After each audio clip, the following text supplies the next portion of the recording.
დამნაშავეს, სახელმწიფო დამნაშავეს, რომელმაც პასუხი უნდა აგოს ამ ყველაფრისთვის.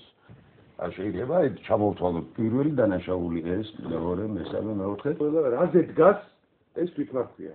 ერთი არის ძალოვანი სტრუქტურები, მოდი გავყოთ პრობლემა. მეორე ეს ჯარი არის დაბოღმილი, დაბნეული, შეურაცხყოფილი. კი. არ დგას, ეს არ არის. გარემოცვაზე, რომელიც ინტელექტუალებზე მაქვს ლაპარაკი მე და სახელოვნებზე წრეებზე ჯერ. ვიზებით გამოდიან ტელევიზორებში, ვინც საზოგადოებრივ აზრს ქმნიან, ყოველთვის ქმნიდნენ. მიშა მაგარია. კიდე ერთი შეიძლება გარკვეულ ნაწილში რა. ეს არის საპენსიო ასაკის ხალხი, ამასწრებლები ნაკლებად. საპენსიო ასაკის ხალხი, რომელიც არჩევნებზე ყველაზე მეტად აქტიურია, ვერ დაასწრებ უბანზე მისვლას ერთი. ყველაზე ნაკლებად აკეთებს ანალიზს, რაჭის და ელემენტარული რამე ყოფნის. პენსიას ის ხუთი მინდავნის შვილო. აი ახლა ნაღდამბავს მოგიყვებით. 2002 წელი იყო, კი არ მეშლება, ადგილობრივი არჩევნების წინ ბავშვს ველოდებოდი საირმეზე, სკოლაში მყავდა მიყვანილი და გაკვეთილი უნდა ჩადაუმთავრდეს და ცოტა ადრე მივედი ჩავრთე რადიო მანქანაში უსმენ. მიშა. ეკეკლუცება პენსიონერებს. პირდება ისეთ რამეებს და ზარები ქონდა ძალიან კარგი, რომ შვილო შენ გენაცვალე, შენ ენაფიქს და რაღაცა და ჩამთავრდა თუ არა გადაცემა და ავიღე ტელეფონი და ურეკავ. ოჩახ უთხარში რა, კარგად ილაპარაკე. რომელი ხარ დაიბნა? ნიკოლა უთხარ. აუ, შენ ვეხა მისმენდიო პენსიონერებს ვაბოლებდი ბიჭო. აი? მეც კი უკაცრავად დავბოლდი. მეგონა რომ მართლა და თვითონ აღიარებით ჩვენება მომცა. და ეს კატეგორია არის მიშას ისე ხიბლის ქვეშ. ეს არის ყველაფერი რა. აი ეს არის ყველაფერი. ძალოვანი სტრუქტურა ადეიშვილის და მერაბიშვილის ამათ აქვს სერიოზული კომპრები ამაზე. წარმოგიდგენია ეხლა ვანოს რა მიშას ზარები და ის. არა, მე ვის გულისხმობ?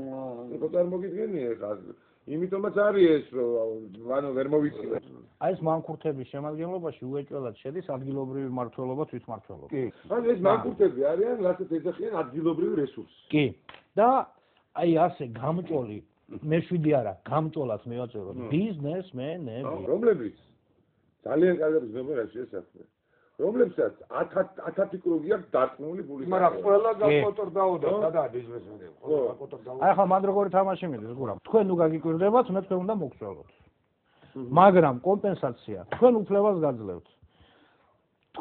თქვენი მხრივ ტყავი გააზროთ დაქირავებულებს, მუქთად ამუშაოთ, ანუ შრომის კოდექსით გაამაგრა ეს და მეორე, ბაზარზე რაც გინდათ ის გიქნიათ. მონოპოლისტის მდგომარეობაში შეგიქმნი, რომ შენი ნაგავი გაყიდო რაფაცადაც გინდა. მაგმიზნით ადგა და მოშალა მთელი ანტიმონოპოლიური რეგულირება და მოხმარებელთა უფლებების დაცვა. აი ეგ არის, ამიტომ ბიზნესმენები გაუშვა საყაჩაღოც, მაგრამ თვითონ დაადგა ბიზნესმენებს ყაჩაღად. ამ წნელში იჭლიტება ხალხი, იმიტომ იხდის საშილად ზვირს ნაგავში და ჯანმრთელობისთვის საზიანოა უარგის პროდუქციაში, მაგრამ საბოლოო ჯამში შენი ჯიბიდან ამოღებული ფული მიდის მიშასთან. როგორ კარგი რამე არ გაუკეთებიათო? ჯო სინათლე რომ აქვს, ვიცი სახურება ეს. ვინ იხდის ჩემი ფულის არა, ჩემი ფულის დასახურება, მე ვიხდი ბერს. ახლაო ქურდობა არ არისო, ბიჭო, ქურდის უნდა დაიჭიროს დავრომა ასფალტიც და ისიც. მათ გონიათ ის თავიანთ ჯიბიდან აკეთებენ. გვაყვედრის. რას ქვია, მაყვედრის იგივეა, დავიქირავო ეხლა მუშა, მოვიდეს და ყვედრება დამიწყო. ხო, როგორც მეხიმე გავხეთქავ საქართველოს მიწას. ყველა გველს და ქვეწარმავალს საჯაროზე ვკიცხავ. კალმით სიტყვით და სინდისით ჩემს მომავალს ვიცავ და დავიცავ. დიდი მადლობა ქვეყანას ლაქა რომ დააჩინე. დიდი მადლობა დედაჩემო რომ გამაჩინე.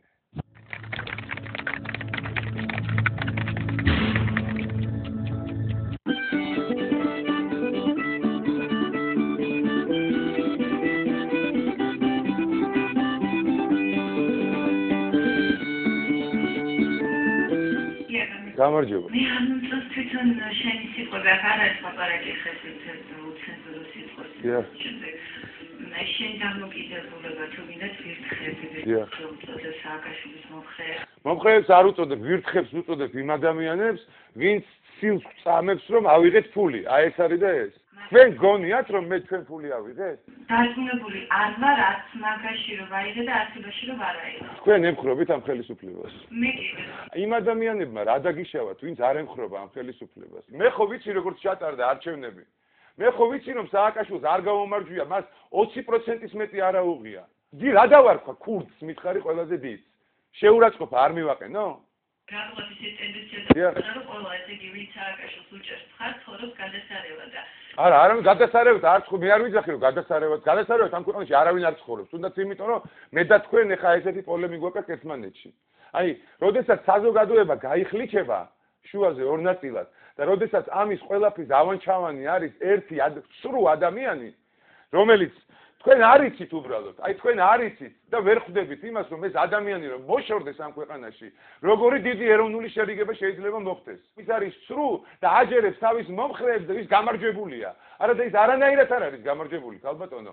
ჩემი ერთადერთი შვილი მყავს, ირინა გაჩეჩილაძე და იმ შვილის სიცოცხლეს ვფიცავარ. ის ადამიანი თუ გამარჯვებულია დღეს. თქვენ შეგიძლიათ ის დაიჯერეთ, რომ 100%-მა ყველა მარნეულებმა მივიდა არჩევნებზე და ხმამისცა სააკაშვილს.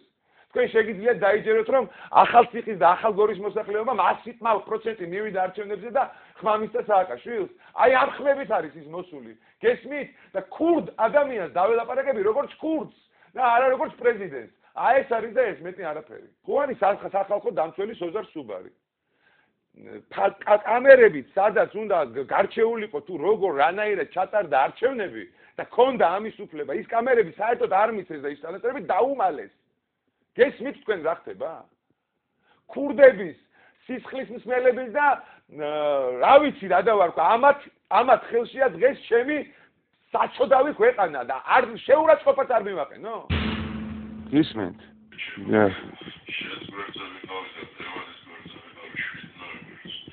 სააკაშვილმა ჩემი ოჯახი დააქცია. მერაბიშვილმა სამართვა რაც მებადა. რაც წლების სახელობის წლების მანძილზე და ამის შენებაზე გამიგეთებია. დიახ. თვარი დავკარგე. აუ. მე გამეშენ როგორ ხარგია? აჰა, აი, ეს გოზალა რეკავს, გოზალა. გაიხარე გოზალ, შენი ჭირიმე მე. ხო ხედავ, აი პედრო, აქ პედრო. მუსიკა ხურებში მაგდა. შენი ხლა მე გამოდიხარი ხარ, ჩემთანა. კარგია ძალიან. მე გიგბენთან გიეხლა. ხოდა წილი შენი ახალაგები, შენი ახალაგები არიანა. და გამოდიდი ეს მოსწრები. ეხლა ხო.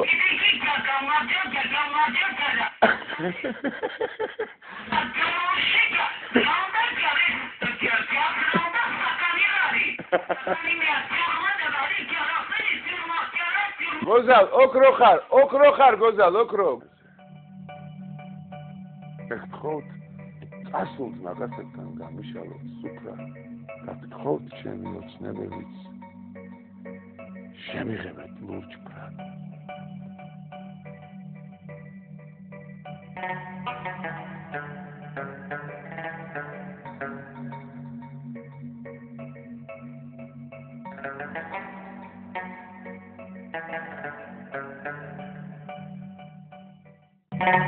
Thank you.